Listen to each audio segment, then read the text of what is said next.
নমস্কাৰ সকলোকে আমাৰ ইউটিউব চেনেলটোলৈ স্বাগতম জনাইছোঁ। আমাৰ ষ্টাডি জোন ইউটিউব চেনেলত আজিৰ পৰা মেথছৰ টপ 100 কুৱেশ্যনৰ ডিছকাশ্যন আৰম্ভ হৈছে। এইটো পাৰ্ট 1 হয়। আপোনালোকে অকণো স্কিপ নকৰি ভিডিঅ'টো শেষলৈকে চাব। আমি 10 দিনত 100টা মেথছৰ খুবেই ইম্পৰ্টেণ্ট প্ৰশ্ন আলোচনা কৰিম। আহক আজিৰ প্ৰথম প্ৰশ্নটোলৈ আগবাঢ়ো।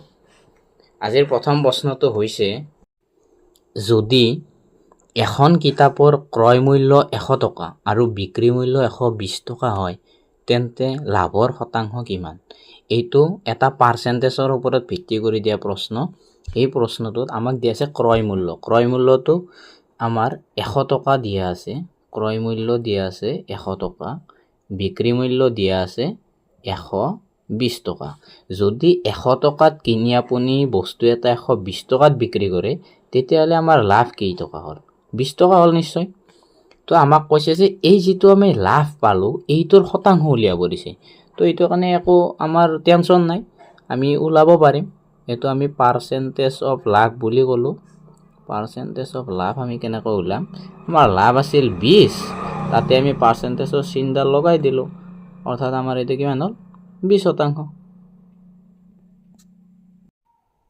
অৰ্থাৎ আমাৰ অপশ্যন চিটো কাৰেক্ট। আমি নেক্সট প্ৰশ্নটোলৈ আগবাঢ়িছোঁ। আমাৰ নেক্সট প্ৰশ্নটো হৈছে, যদি এটা বৰ্গক্ষেত্ৰৰ বাহুৰ দৈৰ্ঘ্য 5 চেণ্টিমিটাৰ হয়, তেন্তে ইয়াৰ কালি কিমান? এনেকুৱা ধৰণৰ প্ৰশ্ন আমাৰ যোৱা বছৰ ABUBৰ পৰীক্ষাৰ লগতে ADREতো অহা দেখিবলৈ পোৱা গৈছে। ADRE 4th গ্ৰেডত আমি এনেকুৱা প্ৰশ্ন আমি দেখিবলৈ পাইছোঁ। তো এনেকুৱা প্ৰশ্নবিলাক সমাধান কৰিবলৈ আমি কি কৰিব লাগিব? আমি প্ৰথমতে সূত্ৰবিলাক জানিব লাগিব দেই। এতিয়া আমাক ইয়াত দিয়া আছে যে বৰ্গক্ষেত্ৰৰ কথা কৈছে আৰু কালি ওলাব কৈছে। তো আমি জানিব লাগে যে বৰ্গক্ষেত্ৰৰ কালি আমি কেনেকৈ ওলাম। তো বৰ্গক্ষেত্ৰৰ কালি হৈছে কালি সমান বাহু স্কুৱেৰ। আমাৰ বাহুৰ দৈৰ্ঘ্য কিমান দিয়া আছে? 5 চেণ্টিমিটাৰ নিশ্চয়। তো আমি ইয়াতে বাহুৰ ঠাইত লিখিম 5, ইয়াতে লিখিলোঁ চেণ্টিমিটাৰ, ওপৰতে স্কুৱেৰ। তো 5 চেণ্টিমিটাৰ হোল স্কুৱেৰ। তো 5 চেণ্টিমিটাৰ হোল স্কুৱেৰ মানে কিমান হ'ল? আমাৰ 25 চেণ্টিমিটাৰ স্কুৱেৰ। আমাৰ অপশ্যন Bটো কাৰেক্ট হৈ যাব। এতিয়া আমি নেক্সট প্ৰশ্নটোলৈ আহিছোঁ। ইয়াত দিয়া আছে, অলপ জুম কৰি দিছোঁ মই, ইয়াত দিয়া আছে 12, 15 আৰু 20ৰ লসাগু কিমান? তো আমি লসাগু আৰু গসাগু আমি জানিব লাগিব। লসাগু মানে হৈছে লঘিষ্ঠ সাধাৰণ গুণিতক। লঘিষ্ঠ সাধাৰণ গুণিতক আমি কেনেকৈ উলিয়াম? তো ইয়াৰে যিটো আমি এনে সাধাৰণভাৱে আমি যিটো পাইছোঁ, মই সেইটোত প্ৰথমতে কৰি দিছোঁ। তো সেইটো হৈছে আমাৰ 12, 15, 20। আটাইতকৈ সৰু মৌলিক সংখ্যাৰে ইয়াক হৰণ কৰিম। আটাইতকৈ সৰু মৌলিক সংখ্যা কি আছে আমাৰ? 2 নিশ্চয়। তো 2ৰে 12 কেইবাৰ যাব? 6 বাৰ যাব। 15ক নাযায়, নোযোৱা সংখ্যাটো আমি ডাইৰেক্ট তেনেকৈয়ে লিখি দিম। 15, 20ক কেইবাৰ যাব? 10 বাৰ। নেক্সট আকৌ আমি 2ৰে যদি হৰণ কৰোঁ, 6 কেইবাৰ যাব? 3 বাৰ নিশ্চয়। 15ক নাযায়, 15টো নুমিব, 10ক 5 বাৰ। এতিয়া আমাৰ আৰু এইটোক 2ৰে যাব জানো? নাযায়। তো তেতিয়াহ'লে আমি কি কৰিব লাগিব? তাৰে পিছৰ মৌলিক সংখ্যা অৰ্থাৎ 3ৰে হৰণ কৰিম। 3ৰে 3ক এবাৰ, 3ৰে 3ক এবাৰ, তাৰ পাছত 15ক 5 বাৰ। 5ত নাযায়, 5টো নমিলে। তাৰ পাছত এইবাৰ আমি 5ৰে হৰণ কৰিম। 5ৰে এবাৰ, এবাৰ। তো ইয়াতে আমি যিখিনি পালোঁ, এই সংখ্যাকেইটাৰ পূৰণ ফলটোৱে হ'ব আমাৰ লসাগু। অৰ্থাৎ 2 পূৰণ 2 পূৰণ 3 পূৰণ 5 পূৰণ 1 ইজ ইকুৱেল টু 2 2 4, 4 পূৰণ 3 12, 12 5 গুণ 60, 60 পূৰণ 1 60। অৰ্থাৎ আমাৰ লসাগু হৈছে 60। অপশ্যন চিটো শুদ্ধ। এতিয়া এতিয়া আমি যদি পৰীক্ষা হলত বহু আমিতো ইমান সময় নাপাম যে এনেকুৱাকৈ কৰি থাকিব লাগিব। তো তেতিয়া আমি কেনেকৈ সমাধান কৰিম? তো তেতিয়া আমি চাব লাগিব সংখ্যাকেইটা কি কি দিয়া আছে। আমাৰ সংখ্যাকেইটা দিয়া আছিলে 12, 15 আৰু 20। তো তাৰে কাৰণে মই অকণমান এইফালে চাইড কৰি দিছোঁ। তো যেতিয়া আমি 12টো লিখিম, 12টো আমি কেনেকৈ লিখিব পাৰোঁ? 2 পূৰণ 6। 15টো আমি লিখিব পাৰোঁ 3 পূৰণ 5। আৰু 20টো আমি কেনেকৈ লিখিব পাৰোঁ? 20টো আমি লিখিব পাৰোঁ 4 পূৰণ 5। এই 4টোৰ ভিতৰত 2 পূৰণ 2 সোমাই আছে, অৰ্থাৎ এই 2টো এই 4টোৰ ভিতৰত সোমাই আছে। এতিয়া আমি চাম 2ৰে গোটেইকেইটাকে হৰণ যায় নেকি? 2ৰে গোটেইকেইটাকে নাযায়, 50ক নাযায়। এইবাৰ আমি চাম 3ৰে যায় নেকি? 3ৰে যোৱাকেইটা চাম আমি। 3ৰে 60ক যায়, বাকী কেইটাক নাযায়। 6ৰে 60ক যাব 10 বাৰ। 5ৰে যাব 12 বাৰ, কাৰণ 12 পূৰণ 5 সমান ইমান 60। 4ৰ ভিতৰত 2 আছে, তো 2ৰে যায়, আমি গম পালোঁ 2ৰে 60ক যায়। 5ৰে 12 5 গুণ 60। 6ৰে 6 2 গুণ 60, অৰ্থাৎ আমাৰ উত্তৰটো হ'ব 60। অৰ্থাৎ আমাৰ এই প্ৰশ্নটোৰ উত্তৰ হ'ব অপশ্যন চি 60। এতিয়া আমি নেক্সট প্ৰশ্নটো লৈছোঁ। নেক্সট প্ৰশ্নটো দিয়া আছে, এজন মানুহে বছৰি 5% সুতৰ হাৰত 2000 টকা জমা থলে 2 বছৰ পিছত তেওঁ কিমান সৰল সুত পাব? আমাৰ ABUB কনিষ্টবলৰ পৰীক্ষাত সৰল সুতৰ কিছুমান প্ৰশ্ন অহা দেখিবলৈ পোৱা যায়।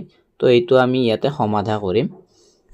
ইয়াৰ কাৰণে আমি এটা সূত্ৰ জানিব লাগিব। সূত্ৰটো হৈছে সৰল সুতৰ সূত্ৰটো, মানে চিম্পল ইণ্টাৰেষ্ট বুলি কয় এইটো, SI is equal two PRT/100। এই যিটো P মানে হৈছে মূলধন। মূলধন আমাক কিমান দি আছে? 2000 টকা। P is equal two 2000। আৰু আমাক সুতৰ হাৰ 5% সুতৰ হাৰ বুলি কৈছে, যিটো R মানে ৰেট হৈছে 5%। আৰু আমাক কি বছৰ কৈছে? টাইমটো 2 বছৰ, অৰ্থাৎ T ইজ ইকুৱেল টু 2 ইয়াৰ। টাইমটো 2 বছৰ।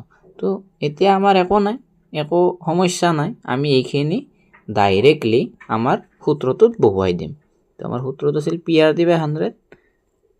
তো এইটো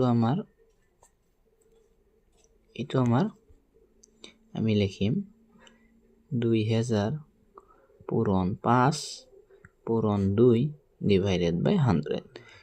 0 0 0 0 কাটি দিলোঁ। এইটো হ'ব আমাৰ 20 পূৰণ 5 পূৰণ 2 ইমান, এইটো টকা।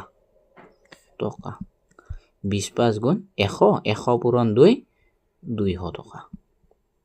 তো আমাৰ সৰল সুত কিমান পালোঁ? SI 200 টকা পালোঁ। অৰ্থাৎ আমাৰ অপশ্যন বিটো কাৰেক্ট হৈ যাব। আমি নেক্সট প্ৰশ্নটোলৈ আহিছোঁ। নেক্সট প্ৰশ্নটো আমাক দিয়া আছে,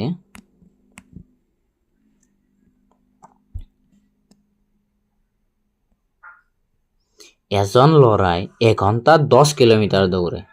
তেওঁ 500 মিটাৰ দৌৰিবলৈ কিমান সময় ল'ব? আমি দেখিলোঁ যে ঘণ্টা আৰু কিলোমিটাৰ দিয়া আছে, আমাক উলিয়াব দিছে মিনিটত উত্তৰটো। তো আমাৰ এটা সূত্ৰ, এইটো আমি জানিব লাগিব। সময় আৰু দূৰত্বৰ এটা সূত্ৰ আছে। সময়, দূৰত্ব আৰু দ্ৰুতিৰ একচুৱেলি সূত্ৰটো হৈছে speed is equal to, speed মানে দ্ৰুতি, ডিষ্টেন্স ইনটু টাইম।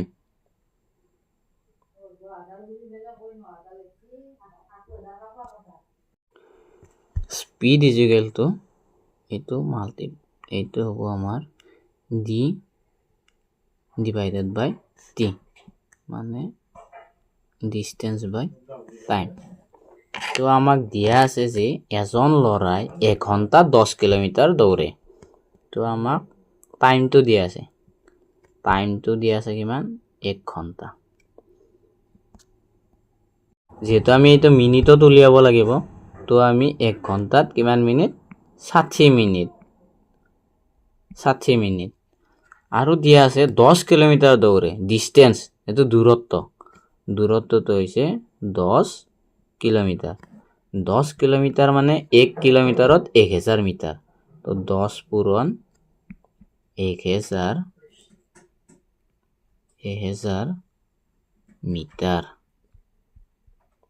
মিটাৰ সমান এইটো হ'ব আমাৰ 10,000 মিটাৰ। 10,000 মিটাৰ। 10,000 মিটাৰ।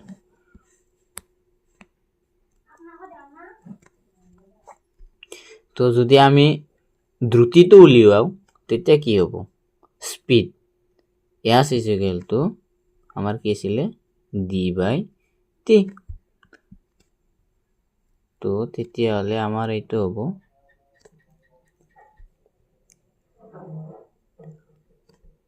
10,000 ডিভাইডেড বাই 60 মিটাৰ পাৰ মিনিট এনেকুৱাকৈ লিখিব লাগিব আমি। এটা 0 কাটিলোঁ, আমাৰ বাকী ৰ'ল কিমান বাকী ৰ'ল? এইটো আমাৰ বাকী ৰ'ল এইটো অকণমান সাইড কৰি দিছোঁ। ইমান is equal to 1000 divided by 6। এইটো আমাৰ স্পীডটো ৰাখিলে। আমাক এতিয়া আকৌ দিছে যে নতুন দূৰত্ব দিয়া আছে, 500 মিটাৰ বুলি।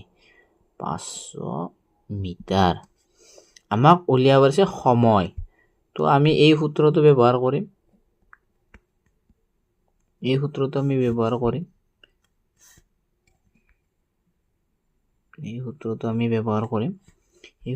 যদি আমি ব্যৱহাৰ কৰোঁ মানে s is equal to d/t, তো এছটো আমি পাইছোঁ, এছটো আমি ব্যৱহাৰ নকৰোঁ। আমি টিটো যদি লিখোঁ, t is equal to আমি লিখিব লাগিব d/s। তো আমাৰ d কিমান আছে? d আছে আমাৰ 500। এছটো কিমান দিয়া আছে?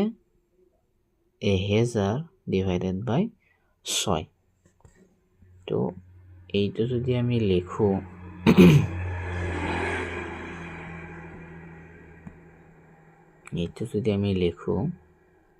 এইটো এনেকৈ লিখিব লাগে 500 ইনটু এই ফ্ৰেকশ্যনটো ওলোটা হৈ যাব। তো এইটো আমি 6 ডিভাইডেড বাই 1000 বুলি লিখিব লাগিব।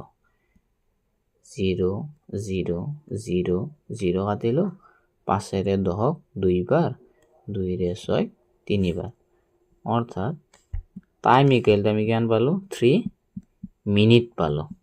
3 মিনিট। তো আমাৰ শুদ্ধ উত্তৰটো কি হ'ব? তো আমাৰ শুদ্ধ উত্তৰ হ'ব ইয়াতে 3 মিনিট। আমি নেক্সট প্ৰশ্নটো লৈ আহিছোঁ। আমাৰ নেক্সট প্ৰশ্নটো দিয়া আছে অতিকৈ ইম্পৰ্টেণ্ট প্ৰশ্ন। বয়সৰ ওপৰত প্ৰশ্ন আহি থকা দেখিবলৈ পোৱা যায়, প্ৰায়ে আহি থাকে। এইটো অকল কনিষ্টবলে নহয়, SI পৰীক্ষা হওক বা ADRE 3.0ৰ কাৰণেও এইটো খুবেই ইম্পৰ্টেণ্ট। বা ধৰি লওক আপুনি এছিষ্টেণ্ট জেইলাৰৰ কাৰণে প্ৰিপাৰেশ্যন কৰি আছে, নহয়তো আপুনি জেইল ৱাৰ্ডেন হওক বা ফৰেষ্টাৰ গ্ৰেড 1ৰ কাৰণে প্ৰিপাৰেশ্যন কৰিছে, তাৰ কাৰণে এনেকুৱা ধৰণৰ প্ৰশ্নবিলাক খুবেই ইম্পৰ্টেণ্ট। অন্যথা আপুনি যদি চেণ্ট্ৰেল লেভেলৰ যিকোনো পৰীক্ষা দিয়ে, তাত এনেকুৱা ধৰণৰ প্ৰশ্ন অহা দেখা পোৱা যায়। তো হওক, এই প্ৰশ্নটো আমি সহজতে কেনেকৈ সমাধান কৰিম সেইটো চাম। আমাক দিয়া আছে এজন পিতা আৰু পুত্ৰৰ বয়সৰ অনুপাত 5:2, মানে 5:2। যদি তেওঁলোকৰ বয়সৰ যোগফল 70 বছৰ হয়, তেন্তে পুত্ৰৰ বয়স কিমান? একো কথা নাই, টান নহয় এইটো। আপোনালোকে চাই থাকক, অতি সহজতে আমি কৰি উলিয়াম। তো আমি এজন পিতা মানে এক বুলি ক'লো, মানে ফাদাৰ, অনুপাত দিলোঁ। তাৰ পাছত চন বুলি ক'লো, পুত্ৰ। ফাদাৰত আছে 5, পুত্ৰত আছে 2।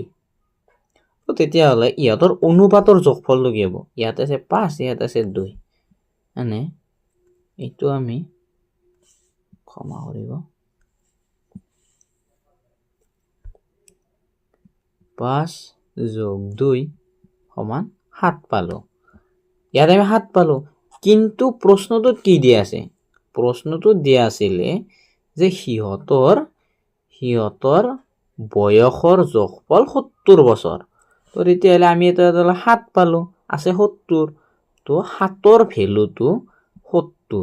যদি 7ৰ ভেলু 70 হয়, 1ৰ ভেলু কিমান হ'ব?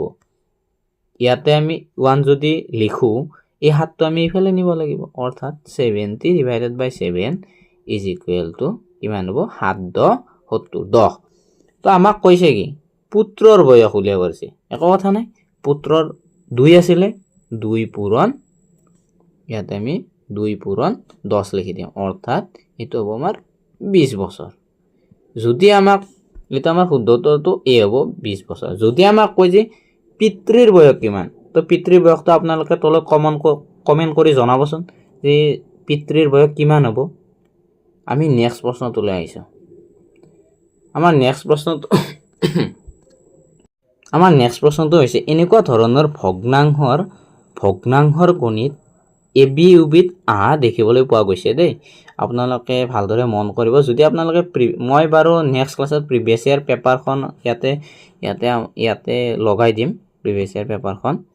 তো আপোনালোকে তেতিয়া গম পাব এনেকুৱা ধৰণৰ প্ৰশ্ন আহিছে, মানে যোৱা 2-3 বছৰ ধৰি দেখিছোঁ যে এনেকুৱা ধৰণৰ প্ৰশ্ন আহিছে। তো ইয়াতে কৈছে কি 4/1 + 2/1 মান কিমান? তো একো কথা নাই, এইটো সহজে আৰু ইমান টান নহয়। এইটো আমি 1/4, মই ইংৰাজীত লিখি দিছোঁ, বেয়া নাপাব। 1/4 + 1/2 = আমি 4 আৰু 2ৰ লসাগু ল'ম, কিমান? 4 হ'ব। 4ৰে 4ক এবাৰ, 1ৰে 1ক পূৰণ কৰিলে 1 হ'ব। 2ৰে 4ক 2 বাৰ, সেই 2টোৰে এই 1টোক পূৰণ কৰি দিম, 2 × 1 = 2। ইমান সমান কিমান হ'ব? 2 + 1 = 3 / 4। তো আমাৰ উত্তৰ এইটো কাৰেক্ট হৈ যাব, 3/4। এতিয়া আমি নেক্সট প্ৰশ্নটো লৈ আহিছোঁ। আমাৰ নেক্সট প্ৰশ্নটো হৈছে যে ত্ৰিভুজৰ তিনিওটা কোণৰ যোগফল কিমান?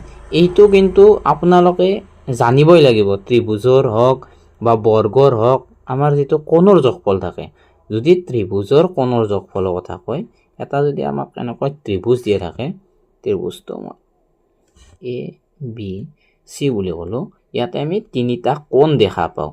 ত্ৰিভুজ মানে 3টা কোণৰ সমষ্টি।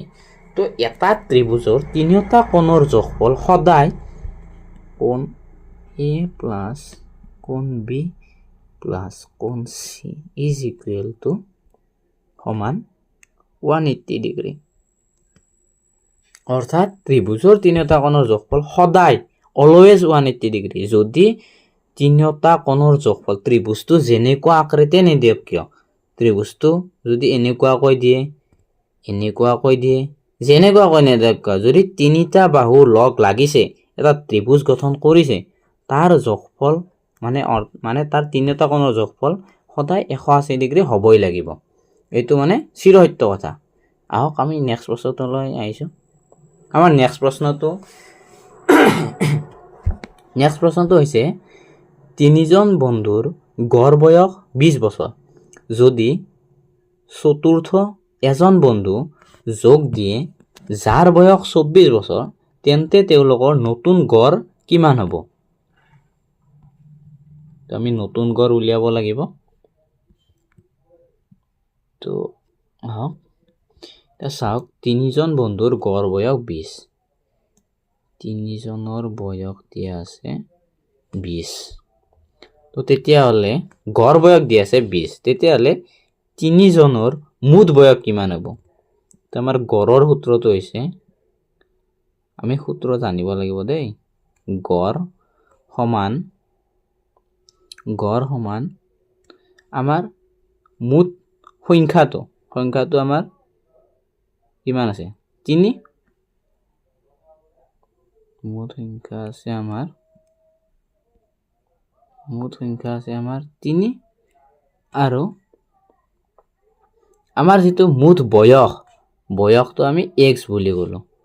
তো আমাক গড়টো দিয়া আছে, কিমান দি আছে 20 তো গড়ৰ জায়গাত 20 লিখিলো x তো লাগে 3 তো ইফালে হৰণ হৈ যায় ইফালে নিলে পূৰণ হ'ব তো 20 পূৰণ 3 সমান x x এইটো মুঠটো আমি x বুলি কৈছো তো 20 3 গুণ কিমান হ'ল আমাৰ 60 হ'ল নিশ্চয় এইটো 60 তো 60 হ'ল আমাৰ মুঠটো তিনিজনৰ মুঠ বয়স 60 বছৰ তো এতিয়া আমাক কৈছে যদি অন্য এজন বন্ধু সিহঁতক লগ দিয়ে তো তিনিজন আছিলে বন্ধু এজন যোগ দিলে কিমান হ'ব চাৰিজন হ'ল নিশ্চয় তো এই যিজন এজন আছিলে তেওঁৰ বয়সটো আমাক দি দিছে তেওঁৰ বয়স দে প্ৰশ্নটো ভালদৰে কৰিব কিন্তু তেওঁৰ বয়স দিছে আমাক 24 বছৰ বুলি আমি অলপতে উলিয়ালো তিনিজনৰ বয়স 60 আছিলে আমাৰ ইয়াতে এজনৰ বয়স 24 তো আমাৰ বয়স কিমান হ'ব